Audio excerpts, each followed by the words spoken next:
పాపరాయుడుపల్లి అనే చిన్న గ్రామం ఉండేది. ఆ గ్రామంలో అందరూ వ్యవసాయదారులే. అయితే ఒకరోజు ముఖ్యంగా దీనిలో మనోర, రాములమ్మ, చిన్న కన్నయ్య, పెద్ద కన్నయ్య అనే ఒక కుటుంబం ఉండేది. ప్రతి ఒక్కరి జీవితం గ్రామంలో జరుగుతున్న మార్పులతో అప్రతిహతంగా ఒక అద్భుతమైన కథను రచించుకుంది. మనోర ఒక మంచి రైతు. పక్కాగా పల్లె గ్రామంలో నివసిస్తున్న మనోర 6 ఎకరాల భూమి ఉన్న అతడు భూమిపైన పండించిన పంటలతో కుటుంబాన్ని పోషించేవాడు. రాములమ్మ అతని భార్య ఎల్లప్పుడూ ఇంటి పనులు చూసుకుంటూ పిల్లల్ని చూసుకునే మహిళ. చిన్న కన్నయ్య, పెద్ద కన్నయ్య అనే ఇద్దరు కొడుకులు వాళ్ళకి. వీరిద్దరు మంచి వయస్సు కోసం మనోర కుటుంబానికి సహాయం చేయడానికి ఎల్లప్పుడూ సిద్ధంగా ఉండేవారు. వీళ్ళిద్దరూ ఎంతో చదువుకోవాలని కోరిక వీళ్ళ దాంట్లో ఉన్నప్పటికీ అమ్మా నాన్నలకు సహాయం చేయాలని వాళ్ళు ఎల్లప్పుడూ ఆలోచిస్తూ ఉండేవారు. అంతగా అటు చదువుకుంటూ ఇటు వీళ్ళ కుటుంబాన్ని ముందుకు నడపాలని అనుకునేవారు. ఒకరోజు గ్రామంలో పెద్దగా గాలి, వానలు, దారుణమైన గాలులు మరియు వర్షాలు పంటలను నాశనం చేశాయి. మనోర కుటుంబం ఎదుర్కొన్న ఆ పెద్ద కష్టాలు బాగా కలతపెట్టాయి. ఆ తర్వాత పంటలు తెచ్చుకోవడానికి చాలా కష్టపడ్డారు. అయితే ఈ గ్రామంలో ఎప్పుడు రాని ఇలా వర్షాలు రావడంతో మనోర కుటుంబం చాలా బాధపడింది. ఎన్నో ఒడిదుడుకులతో ఎన్నో ఇబ్బందులను ఎదుర్కొని వాళ్ళ ముందుకు రావడం అయితే జరుగుతుంది. దీని కారణంగా వాళ్ళు పంటలు పండించడానికి కూడా వాళ్ళకు ఉన్న ఒకటి 6 ఎకరాల భూమి. ఆ భూమిని కూడా ఇలా పంట మొత్తం నష్టం జరిగేసరికి వాళ్ళు చాలా అంటే చాలా పేద పరిస్థితుల్లో ఉండేవారు.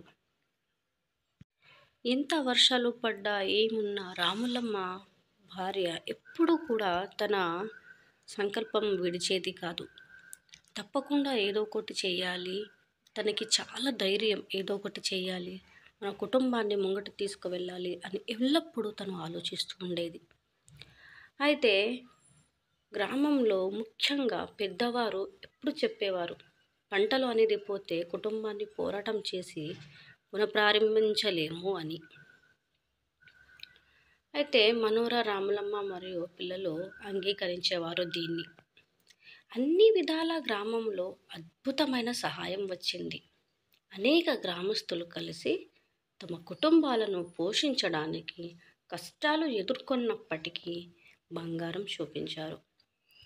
వారి ప్రేమ, సహాయం మరియు అంకిత భావం ఇళ్ళని, మానవ సంబంధాన్ని మన గ్రామంలో గొప్పగా నిలిపింది. వారిని మరింత బలంగా చేసింది. వారు అనుభవాలను ఉపయోగించి వారి పంటలను పునరుద్ధరించారు. చిన్న మొత్తంలో మనోర కుటుంబం ఈ సందర్భంలో మార్పును సాధించడానికి మరింత బలంగా ఎదిగింది. అయితే మనోర వాళ్ళ కుటుంబం వాళ్ళ పొలం నుంచి వెళ్తున్నప్పుడు ఇలా అనుకుంటూ వెళ్ళేవారు. కష్టాలు అంతటా ఏమైనా ఉన్నప్పటికీ ఏకైక కుటుంబ సభ్యులు కంటి కొట్టి సమస్యను ఎదుర్కోవడానికి మరియు వారి స్వంత స్థితిని నిలిపేందుకు సాధించాలనే లక్ష్యం చేసుకున్నారు. వీరి ఏకతను చూసినప్పుడు వారి విజయం అలవాటైన అదృశ్యమైన దృశ్యంగా కనిపిస్తుంది. కుటుంబం వారి పద్ధతులలో మార్పులు చేసేవారు.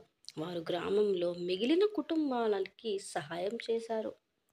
వారి అనుభవం, సహాయం మానవ సంబంధాన్ని గౌరవించడం మరింత ఎక్కువగా ప్రచారం పొందింది. కట్టుబడి ఉంటే ఏమన్నా అనుకున్న కష్టం లేదా సమస్యను అధిగమించవచ్చు అనే విషయాన్ని వారికి బాగానే తెలిసింది. గ్రామాలు చాలా సామాజికంగా, ఆర్థికంగా సాంప్రదాయ విలువలను నిలబెట్టుకునే ప్రదేశాలు.